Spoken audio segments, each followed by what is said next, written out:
This deck has 101 creatures in it.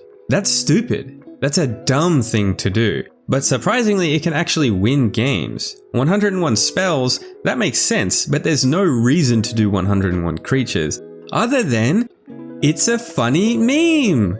So allow me to show you exactly one funny meme. This is the 101 creatures deck. Who's the commander? Why, it's the Prismatic Bridge, of course! Which is an enchantment. That's a funny meme. Yeah. Yeah.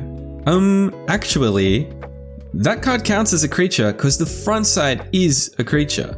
So how many lands do we get? There's only 13 creatures that are also lands on the back, so we're running 13. That's not enough. How are we ever gonna get to 5 mana? Bada bing bada boom, free mana cards. There are 3 cards that can give us 1 mana for free. Okay, yep. That is still not enough. Bada bing bada, it's a 1-drop. 26 1-drop little mana dork type guys. Okay, now we're getting somewhere.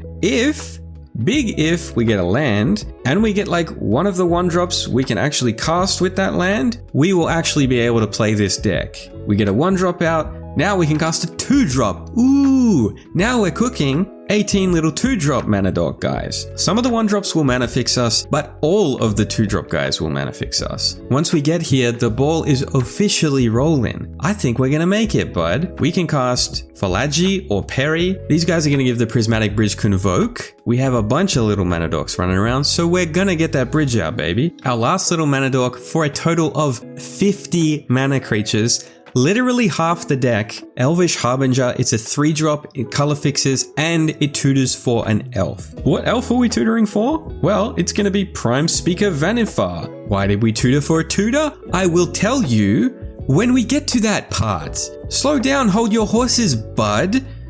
I'm assuming you have horses, yes? First, let me tell you that I made a Patreon. I got extra deck techs over there, I made some tutorial stuff. I think the part I'm most excited for, I'm offering a deck doctoring service. I'll fix up your decks for you, and the big one, I will build you custom decks from scratch. Man, I can't wait to build some shit that I would never think of myself. Okay, that's enough of the plug, back to the stupid deck idea. Of course, we need to grease the wheel a little bit. Mummy wheel thirsty. We need some draw. We got some draw. It's 12 pieces of draw. The reality chip and its friends, these guys are all gonna let us cast creatures from the top of our library. Well, joke's on them. Our creatures are always topping our library. There's a fly in here. God damn it. Spinner of Souls, Beast Whisperer, Radagast the Brown, Soul of the Harvest. These guys all basically say, when there is a creature, now there is more creatures. And there is always a creature. Harwood Storyteller says, whenever a player casts a non-creature spell, everyone else draws, which we don't do. So we get cards off everyone else doing this. The only time we would trigger this is when we cast our commander, actually, which is kind of stupid, but I'm not afraid to be kind of stupid. The last one, this one is so sick. It's Sages of the Anima. It says when you would draw, instead of drawing 1 card, you look at 3 cards and then you draw all the creatures, which is every single card all of the time. That might be the best piece of card draw I've ever put in any deck ever. And it's in this, my most stupidest deck. Alright, so we got our mana, we got Prismatic Bridge out, we get to draw cards. Why are we doing all this though? It's Balustred Spy, and 3 other cards also. They all do this thing. You reveal cards until you reveal a land, which means we just reveal our entire library, and then we put our entire library into the graveyard. This is so important that we're running 2 tutors to go and get this stuff. If you've seen Oops All Spells, that deck can use Dread Return to just win on the spot, but Dread Return is not a creature, and Dread Return on a body is not scheduled to come out until Modern Horizons 4, so we gotta get creative from this point. So we milled our whole library. It's looking like we're gonna die on our draw step, but hold up, what's that? It's shuffling time. 8 cards like Blightsteel. Look at this fucking artwork by Wayne Reynolds, by the way. Look at this, it's so fucking good. Oh my god, I fucking love Wayne Reynolds. It's so fucking good at fucking illustrating magic cards. Darksteel and Protogenesis. I just realized that says Progenitus. Will shuffle themselves back into our library.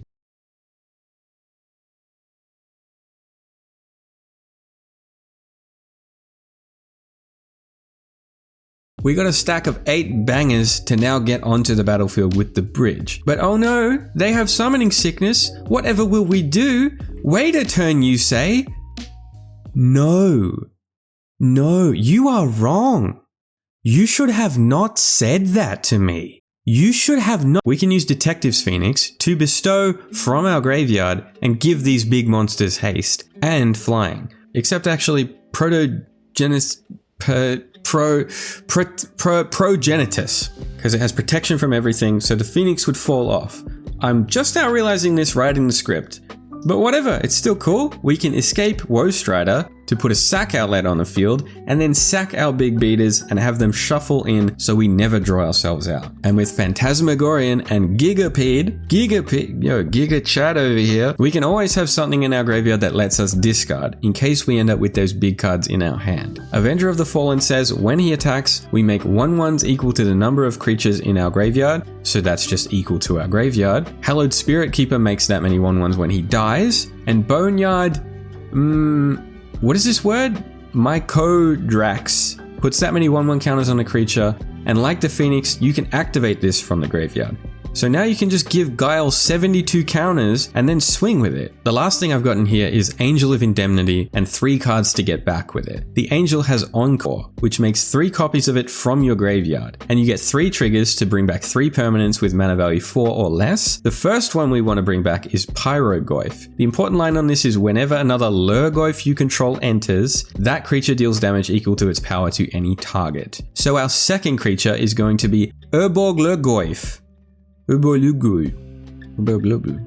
Say that 3 times fast. And this thing says its power is equal to the number of creature cards in your graveyard. Okay, so those 2 cards will kill 1 player, but what about the other 2? Well, I was stuck on this when my friend Isla came in with the big brain suggestion, Mardu Siegebreaker. It enters, you exile the Urborg Lurgoyf, and then, since it has haste, you can attack with it, and then for each opponent, you can make a copy of the Urborg Lurgoyf, attacking that player. Pyrogoyf sees all this shit, and he unloads the chamber, and you win the game. The Angel of Indemnity package might feel a little bad after a few tries, so it might end up getting cut, but for now, it's in. And that's 100 cards, and 100 creatures.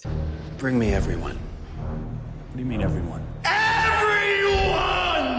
But actually, I almost forgot the 101st creature, Umori, is our companion. Each non-land card in our deck shares a card type? Actually, Umori, each card shares a card type, buddy. Might have to take a Sharpie to this guy. Big shout out to Rubbed Genie, he makes the background visuals to these videos. Don't forget to go follow him and unfollow me. And if you watch this whole video, you are my boyfriend now.